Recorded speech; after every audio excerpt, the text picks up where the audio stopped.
ये है ईवा कोर, जिसको 15 साल की उम्र में उसके परिवार और कई सैकड़ों लोगों के साथ एक ट्रेन में बैठा दिया जाता है और वो ट्रेन फिर रुकती है आश्वित्स में। I am the Reverend T.J. Stretch. This morning we buried over 5,000 bodies. We don't know who they are. वहाँ की हवा में एक अलग सी ही गंध, एक स्मेल थी, और जैसे ही ईव और उसकी फैमिली उस स्टेशन पर कदम रखती है, उन्हें कुछ सोल्जर्स की चिल्लाने की आवाज़ आती है और कुछ ही देर में ईव को रियलाइज़ होता है कि उसके सिबलिंग्स एंड उसके मम्मी पापा को वहाँ से ले जाया जा चुका है। ईवा अपनी ट्विन सिस्टर को बहुत कसकर पकड़ी हुई थी। उसकी धड़कनें बहुत ज़ोर से चल रही थी और वो समझ नहीं पा रही थी कि वो कहाँ आ चुकी है। कि उसे रियलाइज़ होता है कि उसके माता पिता और उसके बाकी भाई बहनों को उन सबसे अलग कर दिया गया, और ईवा वहाँ पे अपनी बहन का हाथ थामे बस ये सोचती रह जाती है कि उसे ये कहाँ पे लाया गया है।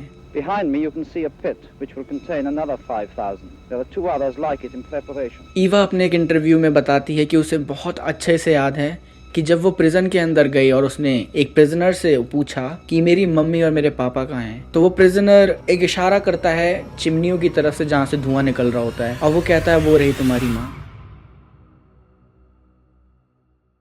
ईवा कहती है उस समय तो मैं कुछ नहीं समझ पाई, बट लेटर शी रियलाइज उसके माता पिता और उसके बाकी सिबलिंग्स की हत्या उन गैस चैम्बरों में उन सबको जबरदस्ती डालकर कर दी गई है।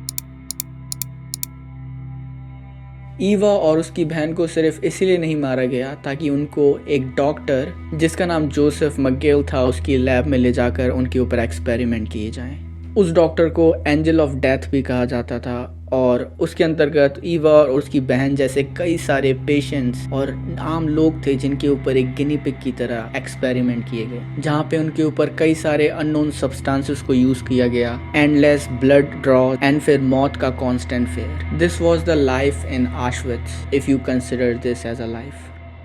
आज की कहानी है द होलोकास्ट की, इतिहास का सबसे दर्दनाक और अमानवीय अध्याय। लेकिन ये सिर्फ इतिहास नहीं, आज के वीडियो में हम आगे जानेंगे कि क्या कारण होता है लोगों के इस इनह्यूमन बिहेवियर का, और कैसे हम अपने आप को, अपनी सोसाइटी को सतर्क कर सकते हैं ऐसे इतिहास को रिपीट करने से। होलोकास्ट सिर्फ एक घटना नहीं थी, ये एक सिस्टमैटिक एक्सटर्मिनेशन था, planned and executed by the Nazi Germany in 1933 to 1945. All these deaths have been caused by systematic starvation and typhus and disease.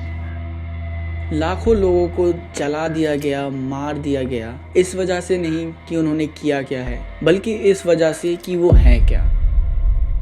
Nazis की विक्टिम लिस्ट में जूइश थे, रोमास थे, डिसेबल्ड पीपल, होमोसेक्सुअल, और वो लोग जो politically या फिर किसी रीज़न से उन प्रिजन्स में थे, उन सभी लोगों को पूरी नाजी की जो आइडियोलॉजी थी एक कीड़ा समझ के रखती थी, एक छोटी सी चीज़ जिन्हें वो कभी भी कुचल सकते हैं, कभी भी मार सकते हैं। सर्वाइवल उन कैंप्स में वॉज नॉट रियली ईजी। जो भी कुछ लोग उधर से बाहर निकले, उन्होंने कैसे सर्वाइव किया, that was truly a impossible task. Smoke was coming, but smell meat, and then we say, what is this, what is this? They say to us, you know what is this?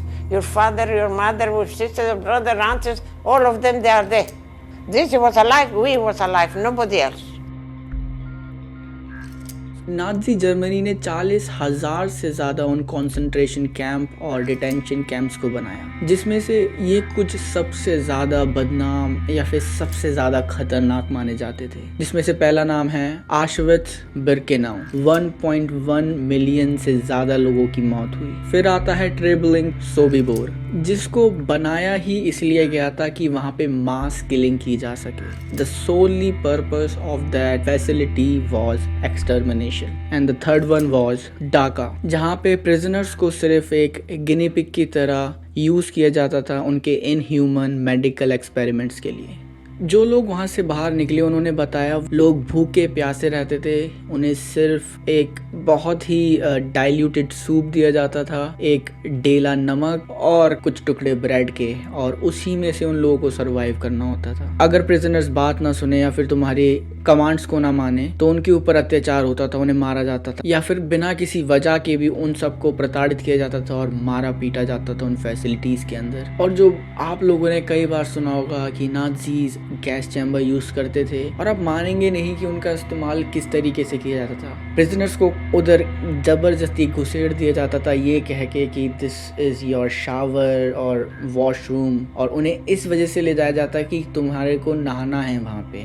But पानी की जगह पे उनके ऊपर वैसी गैसें छोड़ दी जाती थी जिनसे वहाँ पे उनका दम घुटकर तुरंत ही मौत हो जाती थी। पर इन भयानक कंडीशन के बावजूद भी ईवा ने अपने सर्वाइवर के लिए पूरी लड़ाई करी। और ईवा बताती है कि वो हर रोज अपने आप से कहती थी कि मुझे मरना नहीं है, मुझे जिंदा रहना है अपनी बहन के लिए।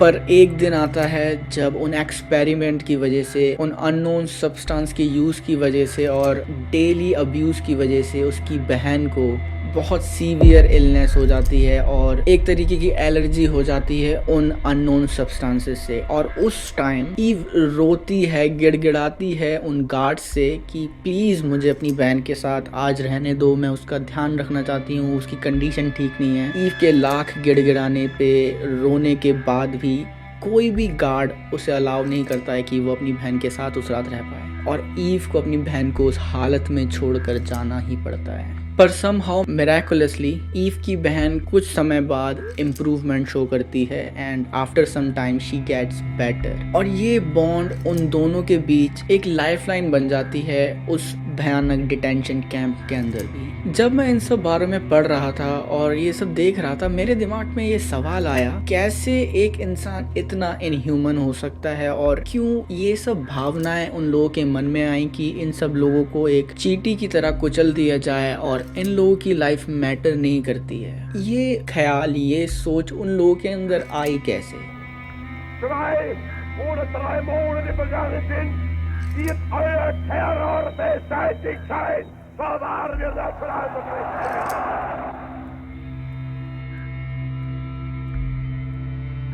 The Holocaust was fueled by the Adolf Hitler's ideology, एक प्योर नस्ल होने की। Hitler used to say that pure Aryan race। वो अपने आप को या फिर जर्मन्स को छोड़कर सभी जातियों को तुच्छ मानता था। उसने जूस को ब्लेम किया जर्मनी की वर्ल्ड वॉर 1 की हार की वजह। उसने उन लोगों को ब्लेम किया जो भी इकोनॉमिक क्राइसिस आ रही थी कंट्री में। और बेसिकली एक ऐसा सिनेरियो बनाया गया, एक ऐसा माहौल बनाया गया कि सब लोग ये सोचने लगे कि इनकी गलती है, इन्होंने हमारी कंट्री को बुरा बनाया, इन्हीं की वजह से हम हार रहे हैं। और यही सिमिलर प्रोपोगेंडा हम आज भी, आज के टाइम पे भी अपनी मीडिया में देख सकते हैं।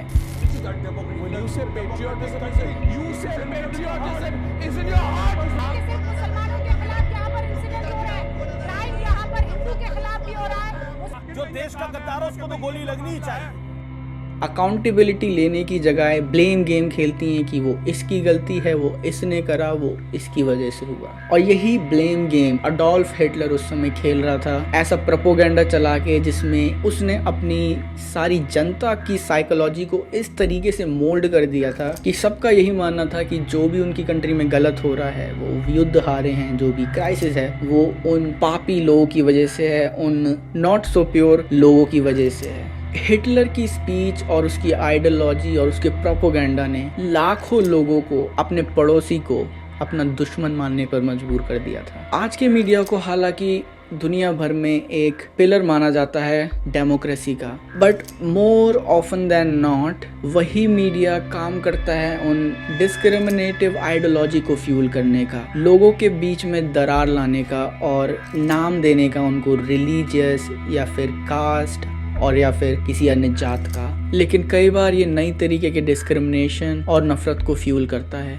Hate speech, fake news and biased narratives लोगों के माइंड को मैनिपुलेट कर सकते हैं, कहीं ना कहीं जो नाजी ने प्रोपोगेंडा के जरिए किया। ईवा की कहानी और होलोकास्ट ने हमें ये समझ दी कि जब भी नफरत और भरम के बीज बो जाते हैं, उनका परिणाम हमेशा तबाही ही होता है। आज के टाइम पे ये होलोकास्ट हमें क्या सीख देता है, हमें क्या इन्फॉर्मेशन देता है और क्या बोलता है कि हमें किस तरीके से अपने इतिहास से सीखना चाहिए। सबसे पहली चीज, नफरत की आग। ये इवेंट दिखाता है कि how dangerous hatred if it left unchecked. और नंबर दूसरा, हमें हमेशा प्रोटेक्ट करने चाहिए dignity and the rights of every individual, बिना इस चीज को देखे कि उसकी रेस क्या है, उसका कलर क्या है, या उसका रिलीजन क्या है। और नंबर तीसरा मैं याद दिलाना चाहूँगा मीडिया की जिम्मेदारी को। मीडिया अपने अंदर एक बहुत ही ज़्यादा इमेंस पावर को रखता है, जिसका इस्तेमाल या तो हम डिस्क्रिमिनेशन और डिवीजन को प्रमोट करने में कर सकते हैं या फिर इंफॉर्मेशन को फैलाने में। ईवा कोर उस डिटेंशन कैंप से निकलने के बाद अपनी पूरी लाइफ लोगों को एजुकेट करने में बिताती है हॉलोकास्ट के बारे में, और वो कहती है माफ करो पर भूलो मत कभी कि हमें हमेशा अपना पास्ट याद रखना चाहिए अपने फ्यूचर को प्रोटेक्ट करने के लिए।